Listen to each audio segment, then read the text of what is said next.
4,900 ارب یہ ہمارا F B are کا ٹارگٹ تھا، اور اس ٹارگٹ پہ ہم جا رہے تھے۔ 17% کلیکشن ہو رہی تھی، جو کہ 4-5 سال میں سب سے زیادہ کلیکشن تھی۔ جیسے کووڈ آیا اور اس کا جو لاک ڈاؤن کا جو اثرات ہوئے، اب وہ صرف پاکستان ہی نہیں، آپ ساری دنیا میں آپ دیکھ رہے ہیں کہ کس طرح کا دھماکہ ساری دنیا کی اکانومیز کے اوپر کس طرح کے اثرات آئے۔ تو ہماری جو ڈائریکٹ ہمیں نقصان ہوا کہ ہمارا جو ریوائز ٹارگٹ آیا، جو ہم نے 4,900 ارب اکٹھا کرنا تھا، وہ اب آ گیا 3,900 ارب، یعنی 1 ٹریلین روپیہ ہماری شارٹ فال آ گئی۔ یہ اب کی ہے شارٹ فال۔ یہ سمجھنا ہے آپ نے کہ یہ جو شارٹ فال ہے یہ ابھی تک کی ہے، کیونکہ اس وقت پوری طرح لاک ڈاؤن کا جو امپیکٹ ہے نہ ہم میجر کر سکتے ہیں، نہ دنیا میں کوئی ملک کر سکتا ہے، کیونکہ کبھی اس طرح کی چیز ہوئی نہیں کہ پورا طرح اکانومی بند کر دی جائے، لوگوں کو گھر میں بند کر دیا جائے۔ اس کا کوئی مثال نہیں ہے۔ تو اس کے جو اثرات ہیں ابھی تک پوری طرح لوگ نہیں سمجھ رہے۔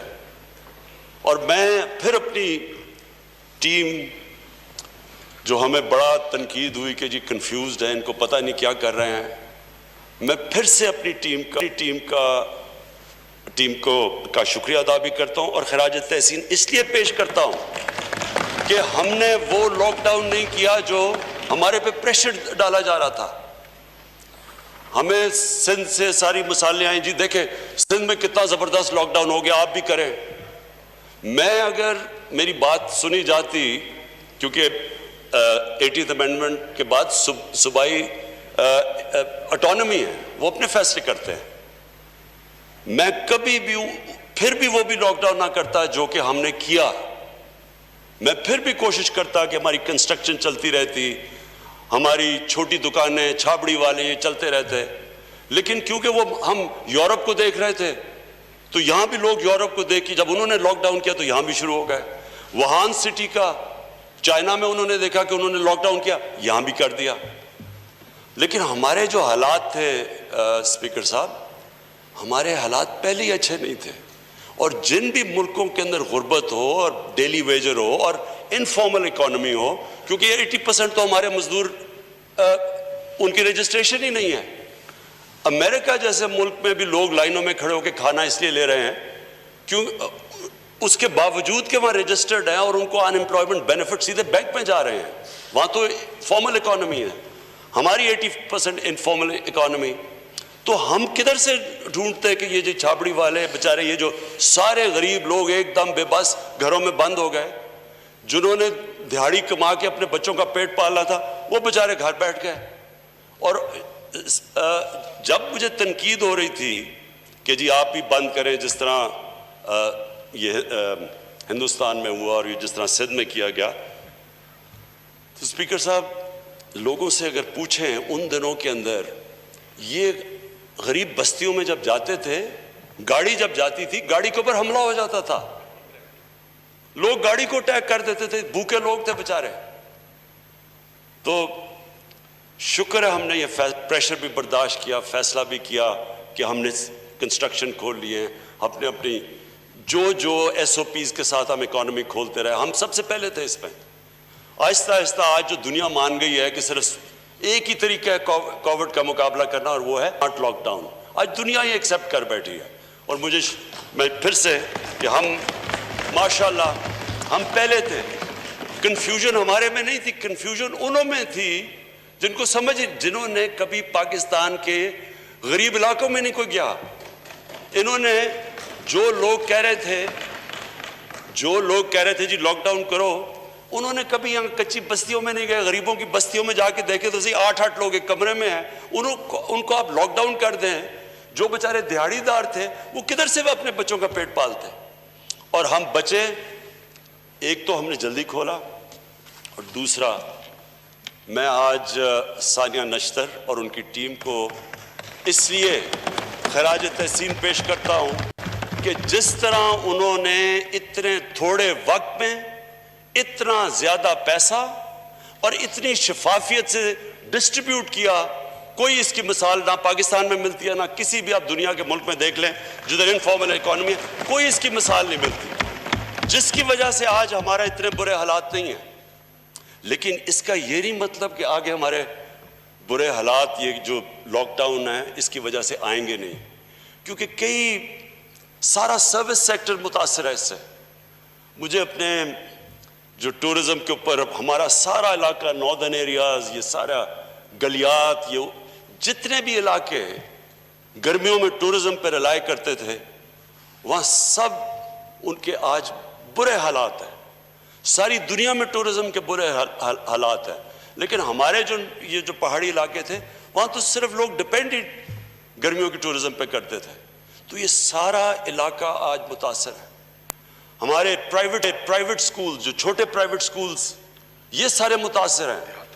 ان کے دیہاتوں کے اندر جو چھوٹے چھوٹے سکول ایک دم جب بند کر دیا آپ نے سب کچھ، وہ سارے ٹیچرز بیچارے بے روزگار ہیں، ان کی روزی نہیں ہے۔ یعنی میں جس بڑوں کی بات نہیں کر رہا، پیسے والے لوگوں کو یہ اتنا فرق نہیں پڑا۔ ہمارے جیسے لوگوں کو آپ گھر میں بند کر دیں، ہمارا کیا جاتا ہے؟ سرکاری نوکر جن کو تنخواہیں مل رہی ہیں ان کو کتنا نقصان ہوگا، لیکن جو محنت کش لوگ بیچارے جو اپنے بچوں کا پیٹ پالتے تھے، ابھی تو وہ ایک تو اس سے بچے ہیں، لیکن ابھی بھی وہ کہتے ہیں نا not out of the woods, ابھی بھی ہم پوری طرح اپنی پارٹی میں ہم گورنمنٹ بیٹھ کے سوچ رہے ہیں کہ ہم مزید اب ان کی کیسے مدد کریں، کیونکہ 12,000 روپے وہ تو خرچ ہو گئے ہوں گے، تو اس کے لیے وہ بھی ابھی ہم پلان کریں۔ لیکن میں کہہ یہ رہا ہوں کہ جب آپ کے پاس وہ حالات ہوں کہ 1,000 ارب روپے کی شارٹ فال آ جائے، اور پھر ایک اکانومی کے بہت بڑا علاقہ جس میں ہر سیکٹر، ریسٹورنٹس ہیں، شادی گاہ ہیں، یہ سارا سروس سیکٹر متاثر، اسمال اینڈ میڈیم انڈسٹری جو بیک بون ہوتی ہے اکانومی کی، ساری دنیا کے اندر اسمال اور میڈیم انڈسٹری سب سے بڑی افیکٹڈ ہے۔ جو چھوٹے چھوٹے کاروبار تھے، اب ان کے پاس ان کی چیزیں نہیں بک رہی، ان کے کاروبار، یعنی ایک بہت بڑا اس وقت جھٹکا پڑا ہوا ہے ہمارے لوگوں کے اوپر، لوگ مشکل میں ہیں۔ ہم بچ ایسے اس طرح بھی گئے کہ ہم نے اپنے ایگریکلچر سیکٹر کو اس طرح نہیں کیا، اور ملکوں کے اندر تو مہنگائی، یہ کھانے پینے کی چیزیں بہت مہنگی ہو گئی ہیں، گورنمنٹ سبسیڈائز کر رہی ہے۔ کہنے کا مقصد یہ ہے میرا کہ ہمارے پاس اب ایک اور چیلنج ہے آگے۔ چیلنج یہ ہے کہ ہمیں اب پاکستان کو یہ جو اگلے حالات ہیں، جو پھر سے میں کہتا ہوں کہ ابھی ہم نہیں بتا سکتے کہ یہ آگے کب تک ہماری ٹیکس کلیکشن گین کرے گی، کب تک ہمارے یہ جو اتنے زیادہ لوگ متاثر ہیں ان کو ہم نے کیسے ہیلپ کرنا ہے۔ بڑے زبردست پیکیجز ہم نے دیے ہیں، حماد اظہر نے انڈسٹری میں، انہوں نے بڑی محنت کر کے ساروں کنسلٹ کر کے ان کو چھوٹ دی ہے، ان کی مدد کی ہے، لیکن پھر بھی یہ کانسٹنٹ اب چیلنج رہے گا کہ ایک اکانومی جو بری طرح پہلے مشکل سے اوپر آ رہی تھی ایک ریسیشن سے، اس کے لیے ابھی بھی ہمارے اوپر بہت بڑا چیلنج ہے۔ اس چیلنج کے اندر میں ایک چارلز ڈکنس کی سیئنگ ہے کہ it was the worst of times and it was the best of times۔ ایک طرح تو worst of times ہے، لیکن اگر ہم نے اس کو best of times بنانا ہے تو وہ جو ہم اب پلان کر رہے ہیں وہ ہمیں کرنا پڑے گا، اور وہ کیا ہے؟ وہ گورنمنٹ کے ادارے جو اس وقت وہ پیسہ جو ہمیں تعلیم اور صحت اور صاف پانی میں اور غریب کسانوں کے اوپر خرچ کرنا چاہیے، ہسپتالوں پہ، وہ پیسہ ایک بہت بڑا اس کا گورنمنٹ کارپوریشنز، یہ جو لاس میکنگ گورنمنٹ کارپوریشنز ہیں، ان میں جا رہا ہے، جس میں پاور سیکٹر ایک سب سے بڑا اس ملک کے اوپر عذاب بنا ہوا ہے۔ اس میں میں آپ کو یہ بتا دوں کہ میں پھر سے یہ ریپیٹ کرتا ہوں کہ یہ پاور سیکٹر کا جو سارا قرضہ، یہ جو سارے کانٹریکٹ، یہ سارے ہمارے سے پہلے کیا، انہیرٹ کیا ہم، یہ ہمیں ملا ان پچھلی 10 سالوں کے اندر۔ اب وہ اس سیکٹر کو ٹھیک کرنے کے لیے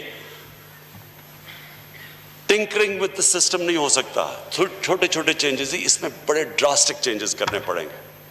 تو میں آج یہاں آپ کو کھڑا ہو کے یہ کہہ رہا ہوں کہ ہم تیار ہیں اب اس ڈراسٹک چینجز کے لیے۔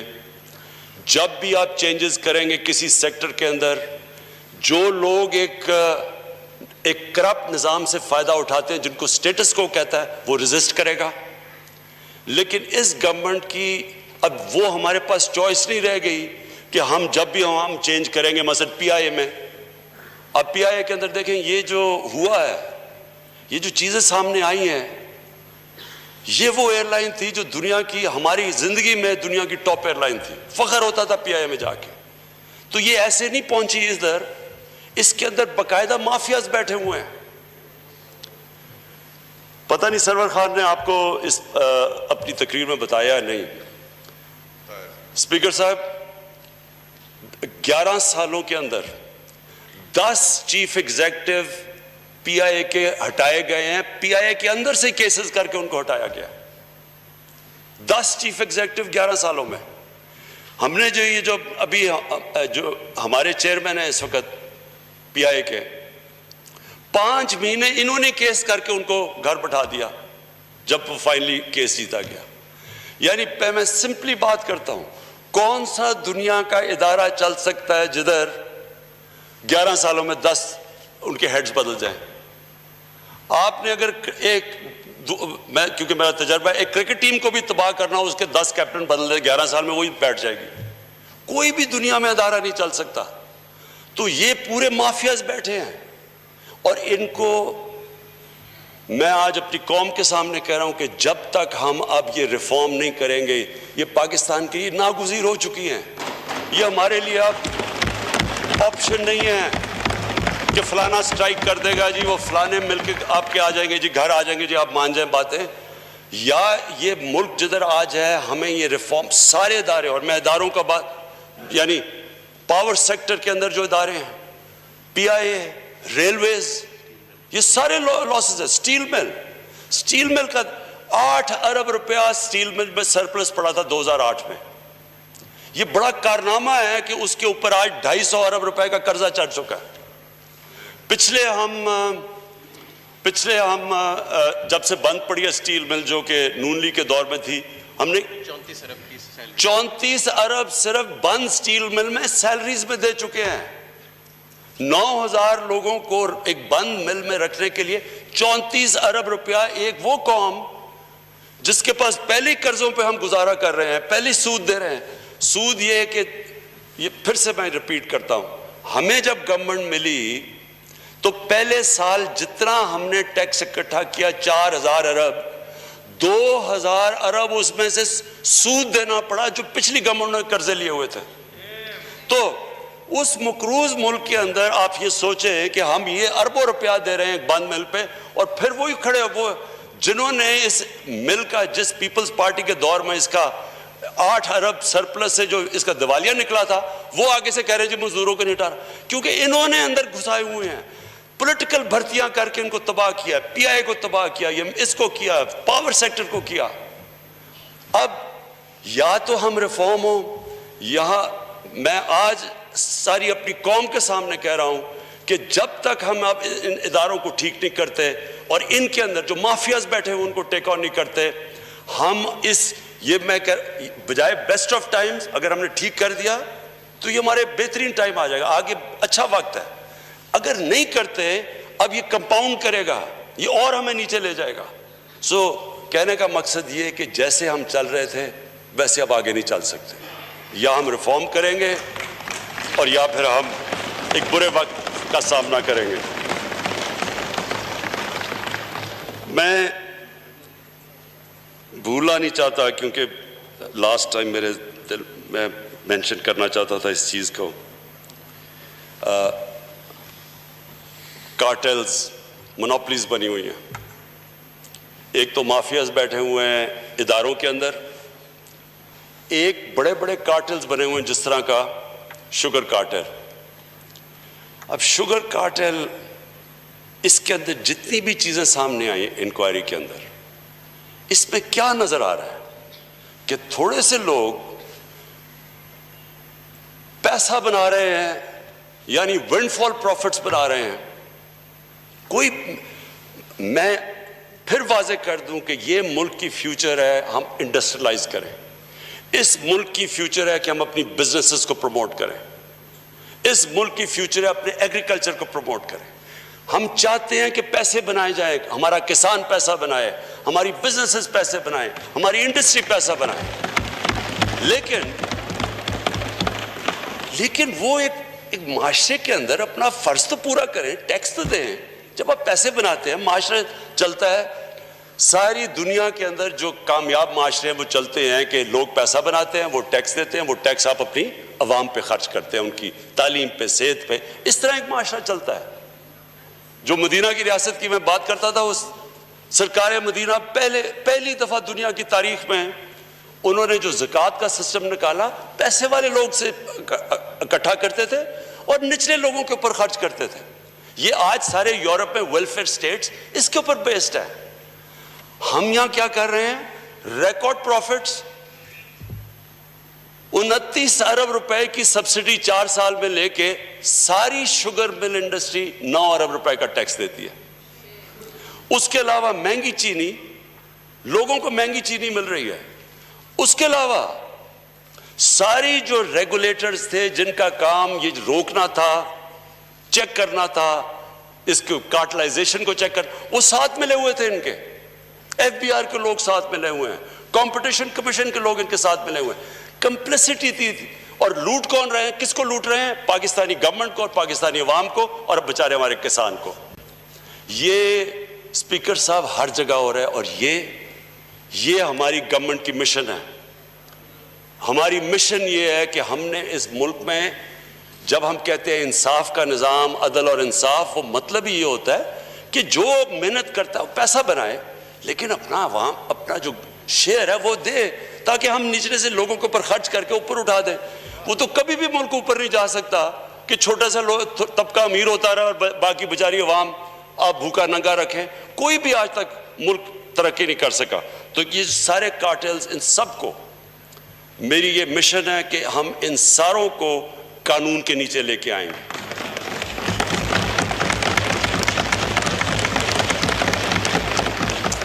یہ سارے جتنے بھی بڑے بڑی مونوپلیز، کارٹلز، مافیاز، یہ کبھی بھی نہیں چل سکتے تھے جب تک ان کو گورنمنٹس ان کو پیٹرنائز نہ کرتی، حکومتیں ان کو پیٹرنائز کرتی تھی۔ یہ جو شوگر مل مافیا، یہ جو ساری شوگر مافیا ہے، کون اس میں بیٹھے ہوئے ہیں اوپر؟ میں بھی سوچوں کہ آصف زرداری کی بھی شوگر ملز ہیں، نواز شریف کی بھی شوگر مل ہے۔ بھئی آپ کی شوگر ملز ہیں کیوں؟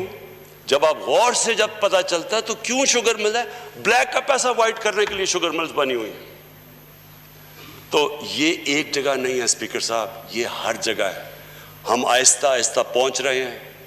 ہم نے یہ جو انکوائریز کی ہیں، یہ ہم ہر جگہ انکوائریز کریں گے۔ ہم نے ہر جگہ یہ جو لوگ اس ملک کو ایکسپلائٹ کرتے ہیں، ان کے پیچھے جائیں گے۔ اور جو میں اپنی قوم سے میں جو وعدہ کر کے آیا تھا، میری قوم سے یہ وعدہ تھا کہ ہم نے اپنے جو ہماری ویژن ہے وہ مدینہ کی ریاست ہے۔ میں ایکسپلین کرتا ہوں۔ یہاں ایکٹنگ اپوزیشن لیڈر نے طنز کیا، اس سے مجھے باقی چیزیں تو میں مائنڈ نہیں کرتا ان کی، کیونکہ وہ بڑی اچھی وہ سیئنگ ہے کہ it's not what is said who says it, کیا کون بات کر رہا ہے۔ تو جو یہ لوگ ہیں ان کی تو مجھے باتوں کا اس لیے فرق نہیں پڑتا، کیونکہ مجھے تو ان کا سارا اگلا پچھلا پتہ ہے۔ لیکن وہ ایک میری بڑی اچھی تھیوری ہے اس طرح کے لوگوں کے لیے، مائنڈ اوور میٹر، کیونکہ میں مائنڈ نہیں کرتا یہ، کیونکہ یہ میٹر نہیں کرتا ہے، اس لیے مجھے اس کی فکر نہیں ہے۔ لیکن اس نے جو طنز کیا، بڑا عاشق رسول بن گیا۔ دیکھیں یہی آدمی، یہ فورن منسٹر تھا، یہ جاتے ہیں واشنگٹن، وہاں ایشیا سوسائٹی کو وہ انٹرویو کر رہے تھے۔ وہ ایشیا سوسائٹی والا ان سے پوچھتا ہے کہ آپ میں پی ایم ایل این میں اور پی ٹی آئی میں فرق کیا ہے؟ بڑے اپنا سوٹ شوٹ پہن کے بتا کے کہ ہم لبرل ہیں اور یہ دینی جماعت کے ساتھ ہیں، یعنی ہم پی ٹی آئی دینی جماعتوں کے ساتھ ہے، اور یہ لبرل ہے. یہ لبرل ہیں لیکن صرف ایک طرح، یہ لبرلی کرپٹ ہے. مجھے اسپیکر صاحب، میں کیونکہ میں مغربی کلچر کو ان سب سے بہتر جانتا ہوں، میرا کرکٹ کی وجہ سے ٹائم گزرا ہے، میں آج آپ کو اس اسمبلی کے فلور پہ کہنا چاہتا ہوں، جتنا نقصان اس ملک کی لیڈرشپ نے پاکستان کو پہنچایا ہے، ہمارے امیج کو کوئی دشمن نہیں پہنچا سکتا تھا. یہ کیا کرتے ہیں؟ میں تب سے سن رہا ہوں، یہ 1988 سے میں یہ سن رہا ہوں، جو جاتا ہے مغرب میں وہ کیا کہتا ہے؟ جناب مجھے بچا لو. امریکنوں کو کہتا ہے کہ مجھے بچا لو، میں آپ کی طرح لبرل اور ماڈریٹ ہوں، باقی یہ سارے یہ ملک میں انتہا پسند ہیں، اگر مجھے نہ بچائے انتہا پسند پاکستان کو ٹیک اوور کر لیں گے. یہ کانسٹنٹلی آپ کوئی اسٹیٹمنٹس ان کو اٹھا کے دیکھیں، یہ سارے وہاں جا کے لبرل بن جاتے ہیں، ماڈریٹ بن جاتے ہیں، کیونکہ ان کا ایمان نہیں ہے. میں جتنی آپ ایک میری اسٹیٹمنٹ اٹھا کے دیکھ لیں، واشنگٹن میں، ڈیوس میں، نیو یارک میں، یونائٹڈ نیشنز جنرل اسمبلی میں نے ہر جگہ کہا کہ میری ویژن ہے پاکستان کو ایک مدینہ کی ریاست کے اصولوں پہ کھڑا کرنا.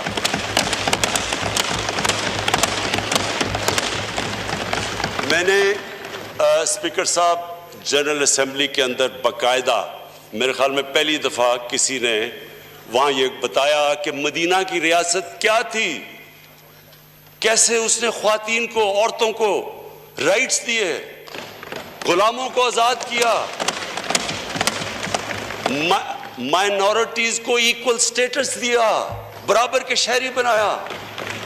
کہ ادھر میں نے بتایا کہ یہودی کیس جیت جاتا ہے، حضرت علی رضی اللہ تعالیٰ ان کا کیا مقام تھا اسلام میں اور کیا ہے، ان سے کیس، وہ کیس ہار جاتے ہیں یہودی سے. یہ تھا انصاف کا وہ نظام، یہ ایکوالٹی تھی، یہ رول آف لا تھا. اور وہاں مدینہ کی ریاست کی سب سے بڑی چیز یہ تھی کہ انسانیت تھی، وہاں پہلی ویلفیئر سٹیٹ تھی. آخری خطبے میں ہمارے نبی محمد صلی اللہ علیہ وسلم آخری خطبے پہ کھڑے ہو کے کہتے ہیں کہ سب انسان برابر ہے، کوئی ریس، جو بھی مرضی آپ کا رنگ ہو، سب انسان حضرت آدم کی اولاد ہے.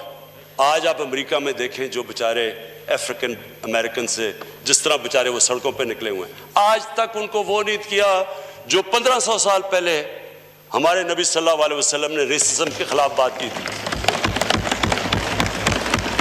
ایک ماڈرن سٹیٹ تھی جو ماڈرن پرنسپلز پہ تھی. اور میں بار بار ایک چیز کہتا ہوں، اللہ نے ہمیں قرآن میں حکم دیا کہ ہمارے نبی صلی اللہ علیہ وسلم کی سنت پہ چلو. وہ کس لیے کہا ہے؟ ہماری بہتری کے لیے. جو انسان ان کی سنت پہ چلے گا وہ آٹومیٹکلی اوپر چلا جائے گا، اور جو قوم مدینہ کی ریاست پہ اصولوں پہ چلے گی وہ اٹھ جائے گی، چاہے وہ مسلمان نہ بھی ہوں. آج جو محمد عبدو نے، ایک بہت بڑا ایک اسکالر تھا، وہ جب یورپ گیا پہلی دفعہ آج سے 100 سال پہلے، تو جب وہ واپس آیا مصر میں، تو اس نے بڑی زبردست بات کی. اس نے کہا میں یورپ گیا، وہاں مسلمان نہیں نظر آئے لیکن بڑا اسلام نظر آیا. اور واپس آ کے کہتا مصر میں کہ یہاں مسلمان تو بہت ہے، مجھے بڑا کم اسلام نظر آ رہا ہے. جو ان کی سنت پہ چلے گا اللہ تو اس کو مانتا ہے. جو انسانیت ہوگی، جس معاشرے میں انصاف ہوگا، جس میں میرٹ ہوگی، جس کے اندر انسانوں کو برابر کا سمجھا جائے گا، وہ معاشرہ دنیا میں اوپر چلا جائے گا. اور آج آپ نے اگر اسکینڈینیوین، جو میں نے جا کے دیکھا اسکینڈینیوین ممالک میں، آپ دیکھیں گے کہ وہاں کس طرح کی ان کی کتنے وہ قریب ہیں مدینہ کی ریاست کے اور ہم کتنے دور ہیں اس سے. جو مجھے جو میرا آخری پوائنٹ سے پہلے میں صرف آج سب اس ہال کے سامنے اکنالج کرنا چاہتا ہوں جو پاکستان کے ہیلتھ ورکرز ہیں, ہمارے ڈاکٹرز ہیں, جتنی وہ فرنٹ لائن میں محنت کر رہے ہیں.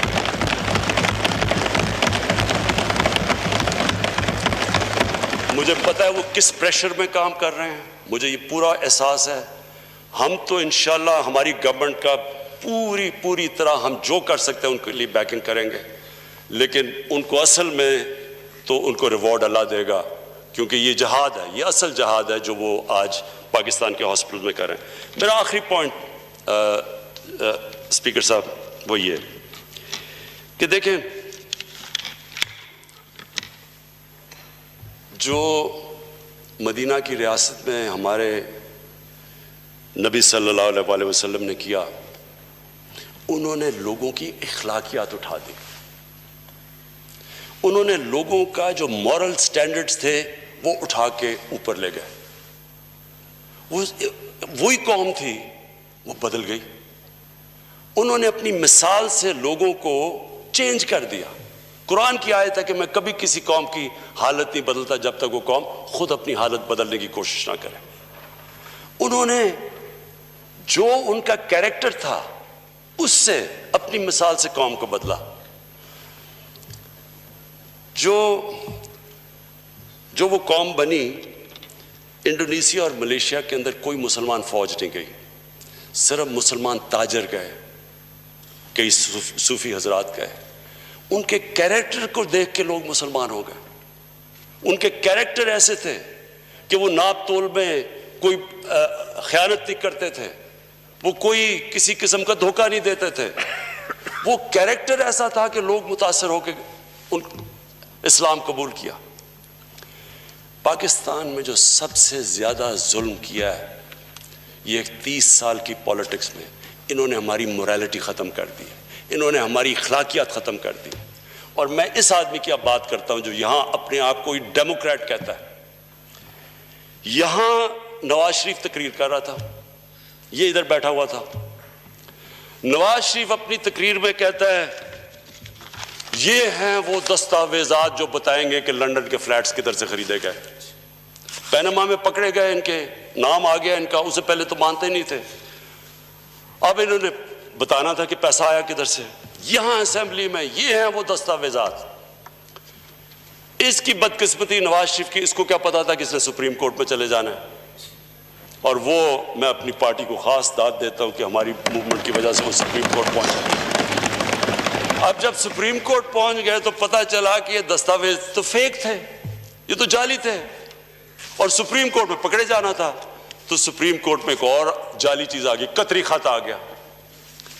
جو آدمی اس طرح جھوٹ بولے, ملک کا سربراہ وہ جھوٹ بولے, اور یہ صاحب یہاں بیٹھ کے کہتے ہیں میاں صاحب فکر نہ کریں لوگ پینما کو بھول جائیں گے تھوڑی دیر کے بعد. یعنی قوم کا پیسہ چوری کر کے ملک کا سربراہ باہر لے کے جا رہا ہے. جو پیسہ غریبوں کا, جو اسکولوں پہ ہسپتالوں پہ خرچ ہونا ہے, وہ ملک کا پرائم منسٹر چوری کر کے باہر لے کے جا رہا ہے. اور یہ صاحب یہ جو اپنے آپ کو ڈیموکریٹ کہتے ہیں کہ میاں صاحب فکر نہ کریں, آپ جتنا مرضی لوٹیں ہم آپ کے ساتھ کھڑے ہیں. یہ ڈیموکریٹس نہیں ہیں اسپیکر صاحب, ہم ان کو ڈگنیفائی کرتے ہیں, ان کو ڈیموکریٹس کہہ کے. انہوں نے ہماری موریلٹی ختم کر دی ہے اس ملک کی. ان کو آپ, ہم جب اتنی تقریریں سنتے ہیں, وہ لوگ جن کے اوپر کرپشن کے کیسز, جو کرپٹ لوگوں کو ڈیفینڈ کرتے ہیں, وہ کنوکٹ ہو گیا پاکستان کے سپریم کورٹ سے. یہ کہتا ہے جی میرا وہ لیڈر ہے. تو یہ بچے جو ہمارے دیکھ رہے ہوں گے ان کو کیا کوئی اچھے اور برے کی تمیز نہیں پتہ چلے گی. وہ مولانا رومی کی سیئنگ ہے کہ قوم مرتی تب ہے جب وہ اچھے اور برے کی تمیز ختم کرتی ہے. مورلی یہ قوم جب مرتی ہے, قوم مر جاتی ہے. وہ تماشے دیکھیں, کسی کے وہ فیک اکاؤنٹس ہے, ویان علی کا اور ادھر بلاول کے صاحب کا ایک ہی فیک اکاؤنٹ سے پیسے, میں جواب دہ ہی نہیں ہوں. وہ نیب میں بلاؤ, میں جاتا ہی نہیں ہوں. یا اور دیکھیں, ایک 22 کروڑ کا ملک کا پرائم منسٹر ایک نوکری کر رہا ہے کسی دبئی کی کمپنی کے لیے. یہ کبھی جمہوریت میں تو خیر یہ تصور ہے ہی نہیں, کسی بنانا ریپبلک میں بھی مجھے اس کی مثال دے دیں. اور وہ جو کہہ رہے ہیں کہ میرا لیڈر ہے, وہ ملک کا defence minister, foreign minister, water and park minister, وہ دبئی کی 5 سال دبئی کی کمپنی سے 15-20 لاکھ روپیہ لے رہا ہے مہینے کی تنخواہ. اس کا کوئی تصور ہے؟ یعنی میں کسی بھی ڈیموکریسی کے اندر یہ کچھ سوچ بھی نہیں سکتا کہ یہ ایک ملک سے ہو سکتا ہے. کوئی دیتا ہے کسی کو، اچھا اگلی بات، کوئی کسی کو 5 سال 15-20 لاکھ روپیہ دیتا ہے مہینے کی تنخواہ. وہ تنخواہ نہیں مل رہی تھی، وہ کوئی اور چیز مل رہی تھی.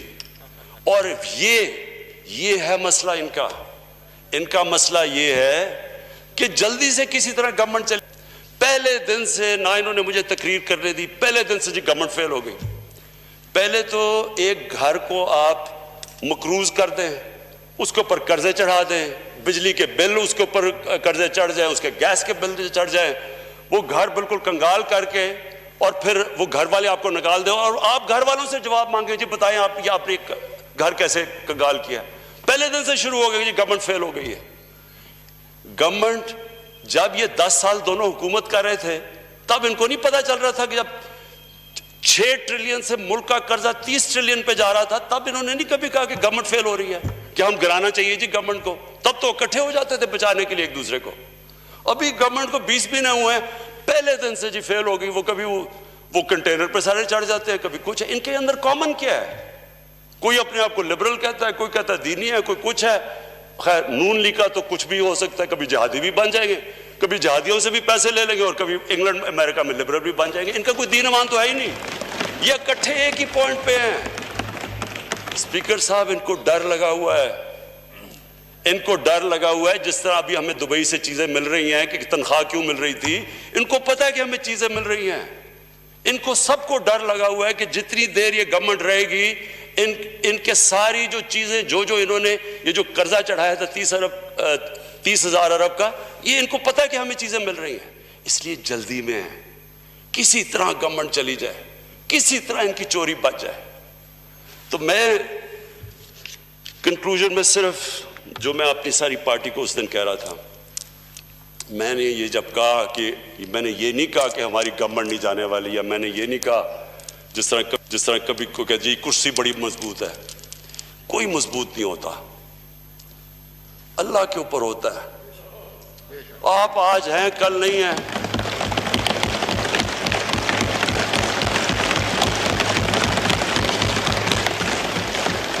اسپیکر صاحب میں اپنے گھر میں رہتا ہوں، سارے اپنے خرچے برداشت کرتا ہوں سوائے ٹریول کے اور سیکیورٹی کے جو کہ میں نہیں کر سکتا. اس کے علاوہ سارے میرے خرچے سب کچھ میں اس لیے کرتا ہوں کہ مجھے کبھی فکر نہ ہو اپنی کرسی چھوڑنے کی.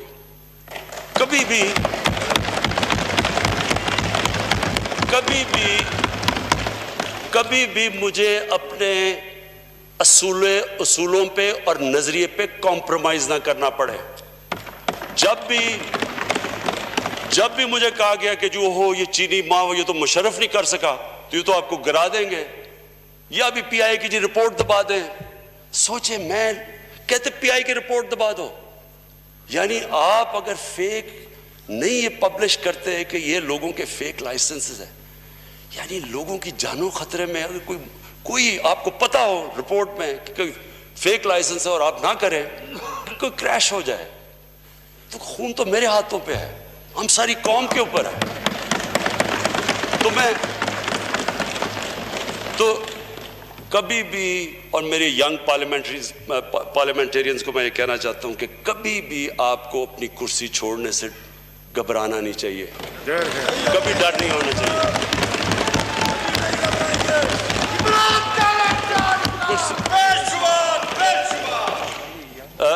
کرسی آنے جانے کی چیز ہے، لیکن جو آپ کو کبھی چھوڑنا نہیں چاہیے وہ ہے آپ کا نظریہ. جب تک اسپیکر صاحب جب تک ہم اپنے نظریے پہ کھڑے رہیں گے اونچ نیچ آئے گی. اور پلیز یہ میری بات میں اپنی پارٹی کو کہہ رہا ہوں، یہ یاد رکھیں، اونچ نیچ زندگی کا حصہ ہے. جتنی بڑی آپ کی سٹرگل اتنی آپ کی اونچ نیچ. کوئی آج تک دنیا میں کسی نے بڑا کام نہیں کیا جو اوپر جا کے نیچے نہیں گرا، پھر کھڑا ہوا، پھر نیچے نہیں گرا. یعنی سٹرگل کے بغیر آج تک کسی نے دنیا میں کوئی کام نہیں کیا. جب آپ سٹرگل کے بغیر ایک پارٹی کا چیئرمین آپ کو بنا دیتے ہیں تو آپ کہتے ہیں پھر جب بارش آتا ہے تو پانی آتا ہے. بس یعنی آپ نے کبھی سٹرگل ہی نہیں کی. آپ لاک ڈاؤن کہہ رہے ہیں, یہی نہیں پتا کہ بیچارے غریب بستیوں میں لوگ رہتے کیسے, کیونکہ آپ کو پتہ ہی نہیں ہے. لیڈرشپ ایک سٹرگل کا نام ہے. ایک سٹرگل لیڈر کو بناتا ہے.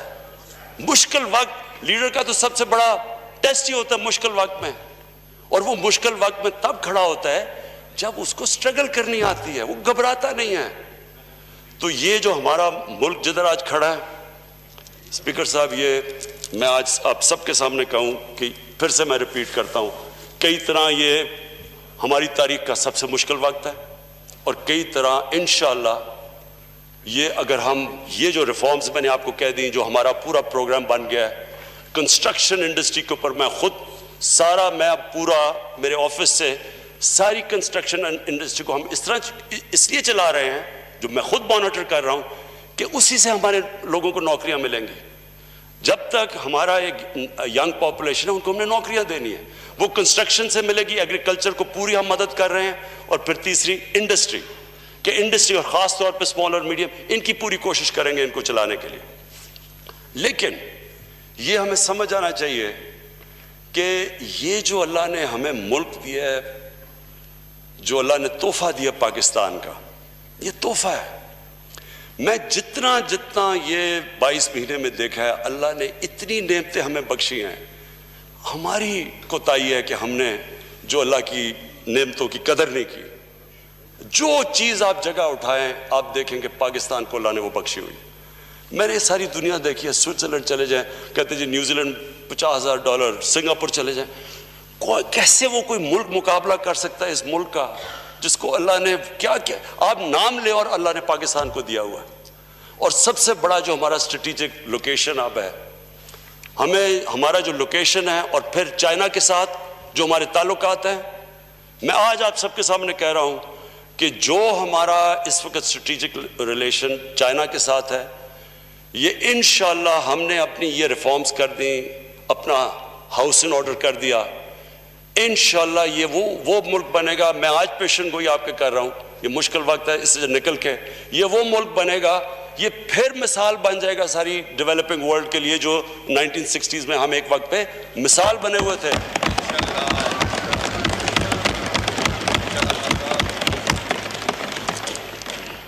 میں پھر سے یہ آپ کو سب کو یہ کہہ دوں کہ کبھی بھی اس ہماری جماعت کو, ہماری گورنمنٹ کو کوئی نہیں کرا سکتا جب تک کہ ہم اپنے نظریے پہ کھڑے رہیں, اپنے پرنسپل پہ. ہم تب نیچے جائیں گے جب یہ جو کہتے ہیں نا, یہ سارا شور مچا ہوا کہ کسی طرح بس 6-7 لوگوں کو عمران خان کہہ کہ جی فکر نہ کرو میں NRO آپ کو دے دیا. جنرل مشرف کی اس گورنمنٹ اتنی بری نہیں تھی, لیکن جو اس نے NRO دیا اس نے اس ملک کو ادھر کھڑا کیا لا کے. آپ دیکھ لیں NRO سے پہلے پاکستان کی اکانومی دیکھ لیں, سب کچھ دیکھ لیں, قرضے دیکھ لیں. وہ جو 2 NRO دیے انہوں نے, اس کے بعد جو 10 سال میں ملک لوٹا گیا, وہ یہی چاہ رہے ہیں میرے سے کہ کسی طرح عمران کے اوپر پریشر ڈلوا کے, کسی طرح -1 کروا کے یہ بچ جائیں گے. انہیں نہیں پتا کہ یہ -1 ہو بھی گیا تو باقی بھی کوئی ان کو نہیں چھوڑے گا انشاءاللہ. ایک خبر آپ کو دے دوں, شفقت محمود صاحب کی پلیز, شفقت محمود صاحب کی والدہ وفات پائی ہے. میں قادری صاحب سے ریکویسٹ کروں گا دعا فاضل. اللہم الحمدللہ رب العالمین والصلاة والسلام علی اشرف الانبیاء والمرسلین سیدنا محمد وآلہ واصحابہ واہل بیتہ وازواجہ وذریاتہ اجمعین. اللہم اغفرها وارحمها وتجاوز عنها وانت ارحم الراحمین. اللہ تعالیٰ مرحومہ کی مغفرت فرمائے, درجات بلند فرمائے, اور پسماندگان وارثان کو اللہ تعالیٰ اجر صبر استقامت عطا فرمائے. بحق اللہ اکبر, اللہ اکبر, لا الہ الا اللہ, واللہ اکبر, اللہ اکبر وللہ الحمد. اس وقت آپ یہ مناظر دیکھ رہے ہیں قومی اسمبلی کے اجلاس کے مناظر، جہاں پر اسپیکر اسد کیسر کی زیر صدارت اجلاس اس وقت جاری ہے، اور وزیر اعظم عمران خان نے اب سے کچھ لمحے پہلے اظہار خیال کیا۔ ان کی جانب سے کہا گیا کہ اپوزیشن لبرلی کرپٹ ہے، میں ان کا اگلا پچھلا جانتا ہوں، یہ کیا کہتے ہیں مجھے سے کوئی فرق نہیں پڑتا، اور اس کے ساتھ ساتھ انہوں نے بھرپور طریقے سے اپوزیشن کو تنقید کا نشانہ بھی بنایا۔ نون لیگ کا کوئی دین ایمان نہیں ہے، ان کی جانب سے کہا گیا کہ اسمبلی کے فلور پر کھڑے ہو کر کہتے تھے کہ یہ ہیں وہ لندن کی پراپرٹیز کے دستاویزات، اور پینما کے حوالے سے کہا جاتا تھا فکر نہ کریں لوگ پینما کو بھول جائیں گے۔ لیکن صورتحال میں بات کرنے کے لیے ایڈیٹر ان چیف نذیر لغاری صاحب ہمیں جوائن کر چکے ہیں، لیکن اس سے پہلے میں آپ کو بریکنگ نیوز دوں گی۔ لاک ڈاؤن میں 15 جولائی تک توسیع کی جا رہی ہے۔ صوبائی حکومت کی سفارشات کی روشنی میں لاک ڈاؤن کے حوالے سے نوٹیفیکیشن جاری کر دیا گیا۔ تعلیمی ادارے، شادی ہال، ریسٹورانٹ، پارک اور سنیما ہال بند رہیں گے۔ پنجاب کی صورتحال سے آپ کو اپڈیٹ کر رہے ہیں کہ 15 جولائی تک لاک ڈاؤن میں توسیع کر دی گئی ہے۔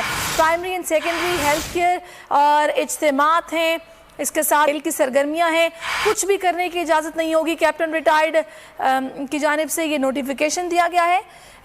اطلاق فی الفور ہوگا، 15 جولائی تک نافذ العمل ہوگا۔